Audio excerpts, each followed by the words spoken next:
Le ciel de Sandansono s'était couvert d'un voile gris perle, diffusant sur la colline une atmosphère lourde et pleine d'humidité. L'air chargé de l'odeur du bois humide donnait à chaque respiration une pesanteur presque douloureuse. Pourtant, dans l'esplanade devant la statue de la Vierge Marie, des milliers de pèlerins se rassemblaient, priant avec ferveur. Des bougies tremblaient au bout des doigts, mêlant leur éclat fragile au murmure des prières et au rire d'enfants courant sur les côtés. Un peu à l'écart, un homme observait la scène à travers l'objectif de son appareil photo. Adrian Prasetya, photographe de presse venu de Jakarta, approchait de la quarantaine. Ses traits marqués par la fatigue portaient encore la trace d'un drame ancien. 6 ans plus tôt, il avait perdu sa femme, Clara, et leur petite fille, Nella, dans un accident de voiture. Depuis, il s'était barricadé contre toute forme de consolation spirituelle. La caméra était devenue son armure. L'objectif lui servait de barrière, il figeait le monde sans jamais se laisser atteindre. Envoyé par sa rédaction pour couvrir le pèlerinage, il n'était pas là pour parler de miracles. Ces clichés devaient témoigner de la ferveur humaine, pas d'apparition céleste. Tripot installé, ISO réglé, Adrian déclencha en rafale. Il saisit un enfant endormi sur les genoux de sa mère, un vieil homme qui tremblait en allumant sa bougie, des visages graves bercés par la prière. Tout son intérêt allait à la dimension humaine, pas au ciel qui s'ouvrait ni aux colombes blanches que d'autres juraient avoir vues comme des signes divins. Pourtant, chaque tintement de cloche le frappait au cœur comme un souvenir enfoui. Devant ses yeux repassait Clara, souriante, et Nella courant après les pigeons de la place de Jakarta. Pris de vertige, Adrian plaqua de nouveau son œil au viseur, chassant ces images. Mais un vieil homme en soutane lui lança doucement, « Mas, ne regarde pas seulement avec tes yeux. » Puis il s'éloigna, le laissant perplexe. Adrian soupira, rangea ses pensées et poursuivit son travail. Lorsque le soleil déclina, le parvis se couvrit de flammes vacillantes. Adrian prit sa dernière photo et plia son matériel. Rien, pensa-t-il, sinon une foule en prière et des bougies. Pourtant, ce jour-là à 11 heures précises, son appareil avait capturé quelque chose qu'il n'avait pas vu. De retour dans sa chambre d'auberge à Yogyakarta, il inséra la carte mémoire dans son ordinateur. Des centaines de clichés défilaient, conformes à son souvenir. Jusqu'à ce fichier, IMG 100.jpg. Adrian cessa de respirer. Sur l'écran, cette colombe blanche planait en cercle au-dessus de la statue de la Vierge. À ses pieds, collée avec un ruban, une petite feuille de papier apparaissait distinctement. Il fronça les sourcils. Jamais il n'avait vu ces oiseaux, ni ce papier. Pourtant, les métadonnées affichaient l'heure exacte, 11 heures. Son cœur s'emballa. Impossible de douter de la précision technique de son appareil. Un frisson glacé lui remonta la nuque. Cette nuit-là, il ne dormit presque pas. Chaque fois qu'il fermait les yeux, l'image revenait. Cette colombe immaculée décrivant un cercle parfait et ce mystérieux message au pied de la statue. Au matin, la curiosité l'emporta sur la peur. Il fit imprimer la photo. L'image révélait encore plus clairement l'écriture presque effacée du billet, « Pour mon enfant ». Le sang d'Adrian se glaça. Sa poitrine se serra. Sans attendre, il reprit la route vers Sandansono. Le sanctuaire bruissait de nouveaux pèlerins. Adrian revint à l'endroit exact. Rien. Ni colombe, ni billet. Il montra sa photo à un agent de sécurité, puis à une religieuse. Tous nièrent avoir vu quoi que ce soit la veille. La sœur, cependant, lui dit avec un sourire paisible, « Peut-être que vos yeux n'ont pas vu, mais votre cœur, lui, a été choisi. » Ces mots l'agaçaient, mais il resta. Quand l'horloge sonna de nouveau 11 heures, le silence se fit pesant. Le vent tomba d'un coup. Adrian leva la tête. Soudain, comme surgi de nulle part, cette colombe blanche descendirent en cercle au-dessus de la statue. Ses mains tremblaient mais il déclencha encore et encore. Cette fois, il ne pouvait nier, il voyait de ses propres yeux. Les larmes jaillirent sans qu'il s'en rende compte. Dans l'une des photos prises ce jour-là, un détail supplémentaire apparut. Au pied de la statue, une femme agenouillée priait, un rosaire entre les doigts. Sur ses genoux reposait une feuille blanche identique à celle qu'il avait vue la veille sur l'image mystérieuse. Or, Adrian n'avait pas remarqué sa présence dans la réalité. Qui était-elle? Était-ce elle, la clé de cette énigme? Déterminé, il montra l'image à des pèlerins. Beaucoup secouèrent la tête, mais un vieil homme finit par reconnaître la silhouette, on dirait Buani, elle vient souvent prier ici. Son enfant est malade. Elle habite au village, dans les collines. Ce nom devint pour Adrian une lueur. Il prit aussitôt un OJEC. La route serpentait entre rizières et forêts, perdue dans la brume. Finalement, il atteignit une maison en bambou au toit de tôle rouillée. Dans la cour, du linge séché au soleil. Une femme ouvrit. Elle portait un foulard usé et son visage ridé respirait la fatigue. Adrian la reconnut aussitôt, c'était elle. Ibu, hier, étiez-vous à Sandansono, agenouillé devant la statue, un papier dans vos mains, demanda-t-il d'une voix tremblante. La femme baissa les yeux, surprise. Adrian sortit la photo. Ses mains vibraient tandis qu'il la lui tendait. Elle resta figée. Ses yeux s'emplirent de larmes. Oui, murmura-t-elle enfin. Ce papier, c'était ma prière. Pour mon enfant. Je l'ai écrit en secret et je l'ai déposé aux pieds de la Vierge. Je ne pensais pas que quelqu'un pourrait le voir, encore moins le photographier. Elle leva son regard vers Adrian, bouleversée. À cet instant, le photographe comprit que son objectif n'avait pas seulement capté une image. Il avait été témoin d'un signe, d'un mystère que sa raison refusait, mais que son cœur commençait à accueillir. La muraille qu'il avait dressée depuis 6 ans se fissura. Les colombes, la prière d'une mère, la souffrance partagée, tout cela réveillait en lui une compassion et une foi qu'il croyait à jamais perdue. Au loin, les cloches du sanctuaire se mirent à sonner. Et pour la première fois depuis la mort de Clara et Nella, Adrian sentit une paix fragile revenir effleurer son âme. Il serra la photo contre sa poitrine. Il savait que ce n'était que le début d'un chemin. Le mystère restait entier, mais peut-être n'avait-il pas vocation à être expliqué. Peut-être n'était-il là que pour être vécu. Et ce soir-là, sous le ciel gris de Sandansono, Adrian, le photographe qui s'était juré de ne croire qu'aux faits, découvrit qu'il avait été choisi pour témoigner d'un miracle. Les larmes d'Adrian coulèrent malgré lui. « Seigneur !» murmura-t-il, bouleversé. « C'est bien moi. Cette lettre, c'était ma prière pour mon enfant. » Face à lui, Buani baissa doucement la tête. Elle non plus ne comprenait pas comment cette lettre, posée au pied de la statue de la Vierge Marie, avait pu disparaître pour réapparaître mystérieusement sur une photographie. La veille, vers 11 heures, elle avait écrit quelques mots tremblés, une supplique à Dieu pour son fils malade. Elle avait obtenu la permission du gardien de rester quelques instants à genoux. Puis elle avait glissé ce papier contre les pieds de la Vierge. Mais quand elle s'était relevée, la lettre n'était plus là. Elle avait pensé qu'un souffle de vent l'avait emportée. Et maintenant, voilà qu'Adrian, reporter photographe, lui montrait l'image. La lettre était là, lumineuse, presque plus claire qu'elle ne l'avait jamais vue. « N'est-ce pas la preuve, Mas Adrian ?» demanda-t-elle d'une voix tremblante. « Que ma prière n'est pas partie en vain ?» Adrian resta muet. Quelque chose vibrait en lui, entre doute et foi. Son esprit voulait nier, trouver une explication rationnelle, mais son cœur savait déjà que quelque chose de plus grand se jouait.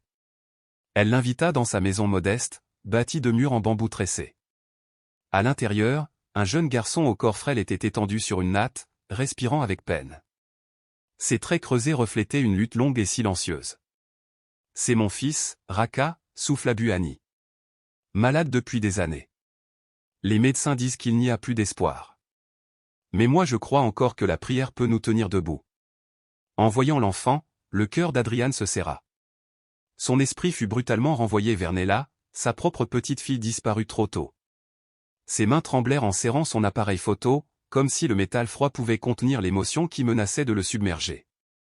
Buani s'assit à même le sol, le chapelet entre ses doigts. Elle confia qu'hier, dans cette lettre disparue, elle n'avait demandé qu'une chose, « Seigneur, si tu ne veux pas guérir Raka, alors au moins rends-moi assez forte pour le soigner. » Ces mots transpercèrent Adrian comme une flèche. Derrière le voile de ces années d'amertume et de colère, ils firent vibrer une corde enfouie. La nuit tomba, et Adrian prit congé en promettant de revenir. Sur le chemin du retour, il sortit à nouveau la photo.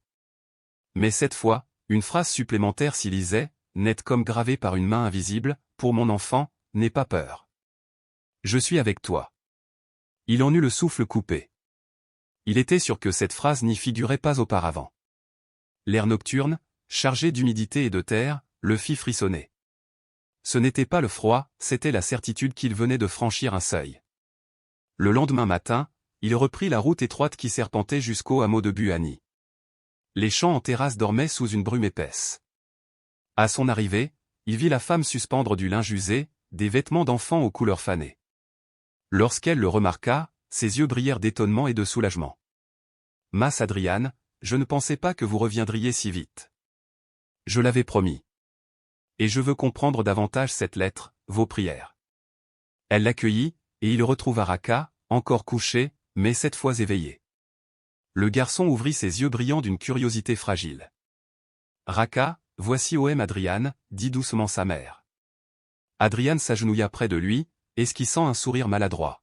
« Bonjour, Raka. » L'enfant murmura d'une voix cassée, « Om, Suka Photo, ya. » Cette question désarma Adrian. C'était la même que lui posait Nella, chaque fois qu'il levait son appareil. Sa gorge se serra. « Oui, » répondit-il, la voix tremblante. « J'aime prendre des photos. » Ce jour-là, il resta plus longtemps. Il puisa de l'eau au puits, aida à ramasser du bois. En travaillant, il écouta le récit de la vie de Buani. Depuis la mort de son mari, elle élevait seule son fils, survivant grâce à de modestes ventes de gâteaux au marché. Souvent, elle n'avait rien d'autre que la prière. Mais toujours, quelqu'un finit par tendre la main, dit-elle en remuant une marmite. Un voisin, un inconnu. Dieu ne nous laisse pas totalement seuls. Adrian resta silencieux. Ces mots heurtaient ses certitudes. Lui qui n'avait plus cru en rien depuis la perte de Clara et Nella, lui qui n'avait vu dans le monde qu'un hasard cruel. Au coucher du soleil, la lumière traversa les parois de bambou. Adrian contempla à nouveau la photo. Les mots y vibraient, « Pour mon enfant, n'aie pas peur. Je suis avec toi. » La nuit, il décida de dormir dans la maison de Buani. Mais vers minuit, des râles rauques l'éveillèrent. Raka suffoquait, son corps tremblait convulsivement. Buani se précipita, serrant son fils contre elle. « Seigneur, pas cette nuit. » Gémit-elle. Adrian se sentit glacé, replongé dans la dernière nuit de Nella, quand ses mains d'enfant s'étaient accrochées faiblement aux siennes. « Non, pas encore. » Alta-t-il. Buani, en pleurs, lui saisit la main. « Mas Adrian, priez avec moi. Je vous en supplie. » « Mais, je ne prie plus depuis longtemps. » Balbutia-t-il. « Dieu écoute tout cœur sincère. » Alors il céda, s'agenouilla à ses côtés. Ensemble ils récitèrent un « Je vous salue Marie ».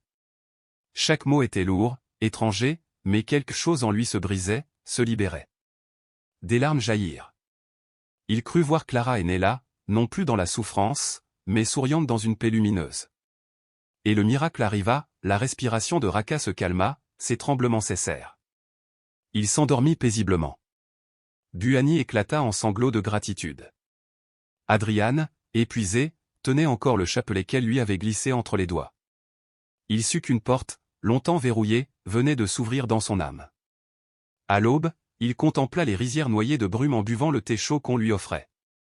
Raka dormait encore, le visage apaisé. Buani lui dit. « Merci, Mas, d'être resté hier soir. Seul, je n'aurais pas tenu. » Il lui rendit un regard ému. « C'est moi qui vous remercie. Grâce à vous, j'ai retrouvé une prière que j'avais perdue. » Dans la journée, des voisins vinrent visiter l'enfant. La rumeur circulait qu'il avait frôlé la mort dans la nuit. Certains observaient Adrian avec curiosité. « Mas, c'est vous le photographe » demanda Pac d'Artaud, un vieil homme. « Celui qui a pris le cliché du pigeon et de la lettre ?» Adrian hocha la tête.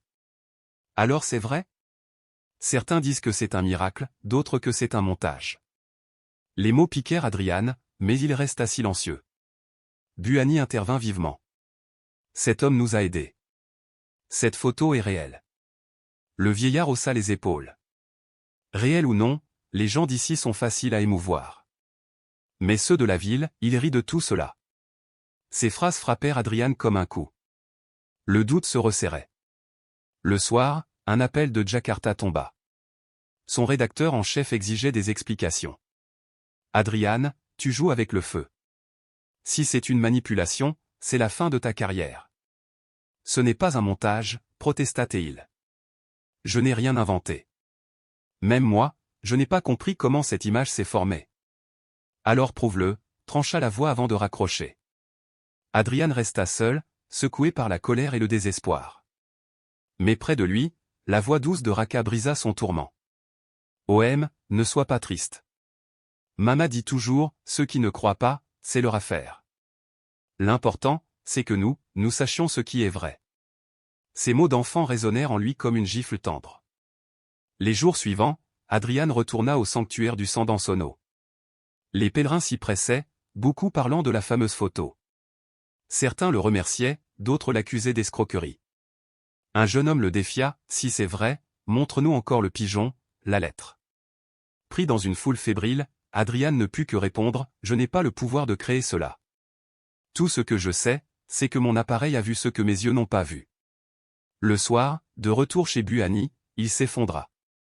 On me traite de menteur, même ma rédaction doute de moi. Elle le regarda avec douceur. Peut-être que tout n'a pas besoin d'être prouvé. Certaines choses sont données seulement pour être gardées dans le cœur. OM, je sais que tu n'as pas menti, ajouta Raka faiblement. Adrian sentit les larmes monter encore une fois. Entre les doutes du monde et la foi simple de cette mère et de son enfant, il sut où son cœur devait se tourner. Et lorsque, cette nuit-là, il observa encore la photo, une nouvelle phrase semblait briller au bas de la lettre, la vérité n'est pas toujours comprise, mais elle éclaire toujours. Il ferma les yeux. Le tumulte médiatique, les accusations, les épreuves l'attendaient. Mais désormais il savait qu'il n'était plus seul. Au matin, le village habituellement silencieux fut envahi par des reporters et des caméras. Les micros, les drones, les flashs encerclèrent Adrian dès qu'il sortit sur le seuil de la maison de Buani. Mas Adrian, est-ce bien vous l'auteur de la photo? Est-ce un miracle ou une manipulation? Il resta debout, au milieu des câbles et du vacarme, respirant profondément. Quel que soit le prix, il porterait ce témoignage. Non pour sa carrière. Non pour la gloire. Mais parce que dans cette lettre, dans ce regard d'enfant, dans cette prière de mère, il avait retrouvé la vie même. Et rien, désormais, ne pourrait lui enlever cette vérité. Buani sortit de la maison en pressant contre sa tête un vieux voile usé. Sa voix tremblait, mais ses mots restaient fermes, je vous en prie, ne faites pas de bruit. Mon enfant est malade. Respectez cette maison. Quelques journalistes reculèrent d'un pas, mais leurs caméras demeuraient braquées, avides d'images. Un jeune homme vêtu d'une veste ornée du logo d'une communauté de photographes lança, d'un ton sec, ce n'est pas une mise en scène. Le public a le droit de voir les preuves. Adrian serra la mâchoire. Je répondrai en temps voulu. Pour l'instant, laissez-nous en paix. Sur son téléphone, les hashtags se déchaînaient, hashtag HSBurin, hashtag Sandansono. Certains clamaient qu'un signe du ciel venait d'apparaître sur la terre de Java, d'autres se moquaient, traitant l'histoire de simple manipulation destinée à faire le buzz. Les comptes religieux citaient des versets, les comptes sensationnalistes découpaient les vidéos à l'excès, les influenceurs technologiques parlaient d'illusions et de filtres numériques. Dans la cuisine, Adrian referma son portable. Une petite casserole d'eau bouillait doucement, laissant échapper le parfum du gingembre. Buani, les mains marquées par la fatigue, lui tendit un verre fumant de Wedangja. Bois, Mas, dit-elle doucement. Quand le cœur se dessèche, les mots des autres deviennent des lames. Adrian porta le verre à ses lèvres, lentement.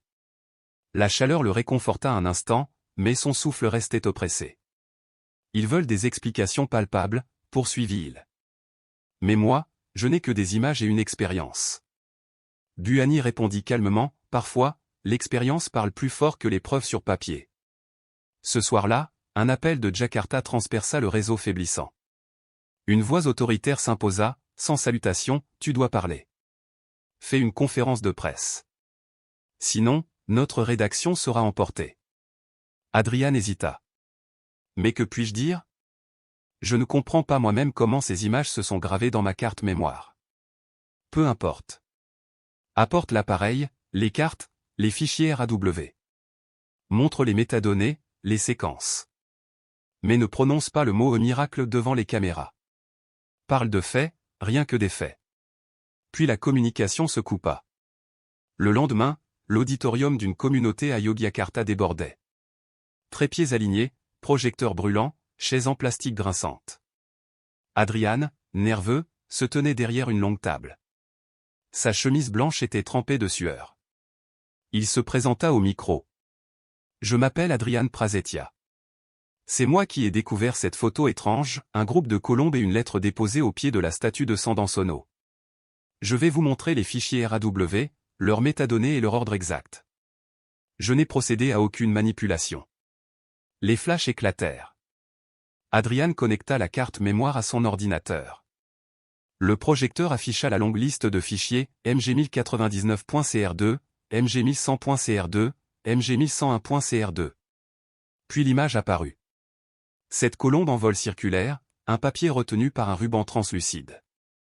Un journaliste leva la main, vous dites avoir découvert la photo, pas l'avoir prise.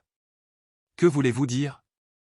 Adrian fixa l'écran avant de répondre, lors de la première capture, je n'ai rien vu de mes propres yeux. Seule la carte mémoire a enregistré cette scène. J'étais en train de photographier l'ensemble de la foule. Ce n'est qu'ensuite, le lendemain, que j'ai assisté à une apparition semblable, cette fois bien réelle. Et je l'ai photographiée aussi. Les données sont cohérentes. Un influenceur technique ricana, un simple bug, un overlay de trame, ou pire, un montage grossier. Adrian se contint. Vous pouvez auditer mes fichiers. J'ai préparé plusieurs copies certifiées pour vérification. Dans le silence, un murmure se répandit, mi-méprisant, mi-admiratif. Au fond de la salle, une femme serrait un rosaire, des larmes plein les yeux. Adrian ajouta. Ces images m'ont bouleversé. Elles m'ont ramené à la foi que j'avais perdue depuis 6 ans. Je ne force personne à y croire, mais je resterai fidèle à ce que j'ai vécu.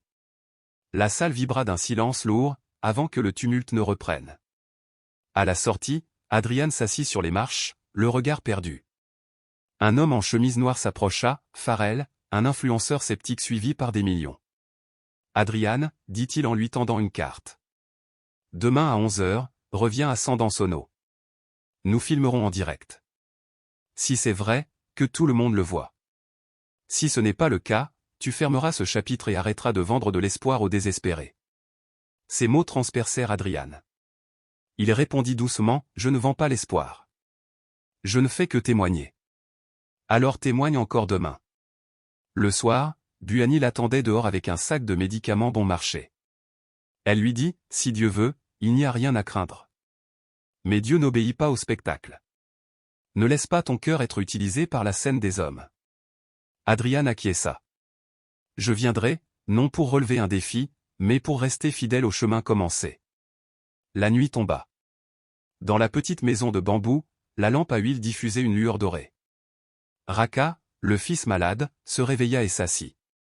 OM, tu pars encore demain. Oui, je dois y retourner. Raka resta silencieux, puis lui tendit le dessin des 7 oiseaux qu'il avait coloriés la veille. Tiens, pour que tu te souviennes qu'ils ne sont pas seulement dans une photo. Ils sont aussi dans ton cœur. Adrian sentit sa gorge se serrer. Il remercia doucement, rangea le dessin dans sa sacoche. En le contemplant sous la lumière tremblante, il distingua un trait nouveau, presque invisible, la vérité ne se montre pas sous la contrainte, elle vient quand on l'appelle. Ses poils se hérissèrent, non de peur, mais d'un sentiment mystérieux, comme une étreinte invisible. Le lendemain, Yogyakarta s'éveilla sous un ciel bas et lourd. À 10h, Adrian arriva à Sandansono. La place était déjà noire de monde, pèlerins portant des cierges, jeunes venus filmer, journalistes installant trépieds et haut-parleurs. Farrell l'attendait sur une estrade improvisée, micro en main. Amis, aujourd'hui nous saurons. S'il y a miracle, nous le verrons. Sinon, nous saurons qui doit répondre de ces mensonges. La foule rugit, entre cris de soutien et éclats de rire. Adrian s'avança, le cœur battant comme un tambour. À 10h58, il se plaça devant la statue de la Vierge. Des milliers de regards le transperçaient. Farrell leva la main, comptons ensemble. Si à 11h rien ne se produit, ce sera la fin de cette mascarade. La foule reprit en chœur. Le vent se figea. Les feuilles cessèrent de bouger. Adrian serra son appareil. 10. 9. 8. Le temps semblait suspendu. Soudain, une cloche retentit depuis la petite chapelle, bien qu'aucune messe n'était prévue. Un rayon traversa le ciel gris et tomba sur la statue.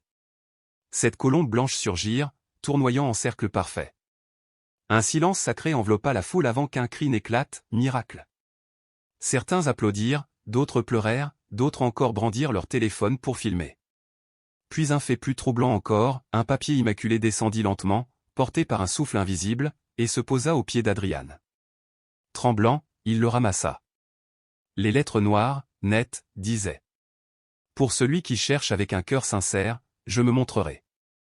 Pour celui qui défie avec orgueil, je resterai présent, mais il ne comprendra jamais.